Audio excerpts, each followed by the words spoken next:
Municipal ఎన్నికల్లో 80% పైగా పురపీఠాలను చేజిక్కించుకోవడంతో కాంగ్రెస్లో జోష్ పెరిగింది. సీఎం రేవంత్ రెడ్డితో పాటు మంత్రులు, పీసీసీ అధ్యక్షుడు మహేష్ కుమార్ గౌడ్ సంస్థాగత సమన్వయమే విజయానికి కారణమని పార్టీ వర్గాలు చెబుతున్నాయి.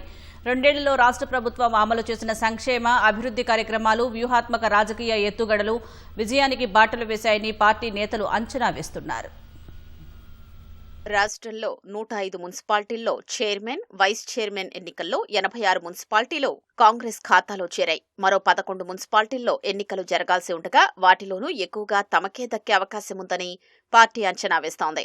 మున్సిపల్ ఎన్నికల్ని ప్రతిష్టాత్మకంగా తీసుకున్న రేవంత్ రెడ్డి అందుకు తగ్గట్లుగా వ్యూహాత్మకంగా పావులు కదిపి విజయం సాధించారు. ప్రభుత్వం, పార్టీ మధ్య వారధిగా మహేష్ గౌడ్ కీలక పాత్ర పోషించారు. జిల్లాల వారీగా ఇన్ఛార్జ్లను నియమించడం, గ్రూపు తగాదాలు అరికట్టడం, పార్టీ యంత్రాంగాన్ని క్రమబద్దీకరించడం వంటి చర్యలు ఫలితాన్నిచ్చాయని పార్టీ వర్గాలు చెబుతున్నాయి. ముఖ్యమంత్రి రేవంత్ రెడ్డి, పీసీసీ అధ్యక్షుడు మహేష్ కుమార్ గౌడ్ల మధ్య ఉన్న సత్సంబంధాలు పార్టీకి భారీ విజయం తీసుకొచ్చాయని పీసీసీ వర్గాలు వెల్లడించాయి.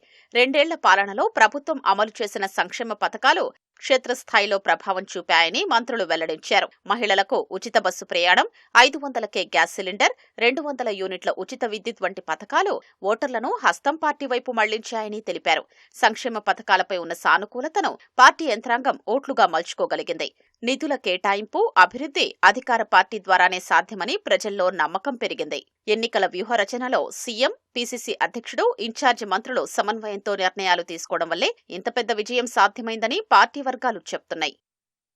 రాష్ట్ర ఆర్థిక పరిస్థితి కేసీఆర్ చేసే పుణ్యం అంట. 8 లక్షల కోట్లు అప్పు చేస్తే 6,000 కోట్లు మిత్తిలు కడుతున్నాం. 7,000 కోట్ల ఒరిజినల్ కట్టి శాలరీలు ఇచ్చుకుంటా ఆఖరికి పెన్షనర్స్ కూడా 9,000 కోట్ల బకాయిలు పెట్టిపోయిండు. ఇప్పుడు నెలకు 700 కోట్ల లెక్క మేము చెల్లిస్తున్నాం.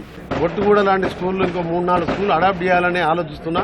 ఈ పదవి దిగిపోయిన తర్వాత పలానా టైంలో మేయర్ ఉండే, పలానా టైంలో కార్పొరేటర్ ఉండే, పలానా టైంలో మినిస్టర్ ఉండే, పర్వాలేదురా అంటే చాలు. ఈ పీడమైన రానొద్దు, ఓడిపోగానే. నాయకుడు అనేవాడు చనిపోయిన తర్వాత నీ ఎమ్మడి ఎంత వస్తుంది మంది చూసుకోవాలి. బతుకున్నప్పుడు నీకు పదవి ఉంటే నీ ఎమ్మడి మంది వస్తుంది. మున్సిపల్ ఎన్నికల ఫలితాలు రాష్ట్ర రాజకీయ సమీకరణాల్లో స్పష్టమైన మార్పుకు సంకేతాలిచ్చాయి. ప్రభుత్వం, పార్టీ సమన్వయం, వ్యూహాత్మక అభ్యర్థుల ఎంపిక, సంక్షేమ పథకాల అమలు ఇవన్నీ కలిసొచ్చి కాంగ్రెస్కు రికార్డు స్థాయి విజయాన్ని అందించాయి.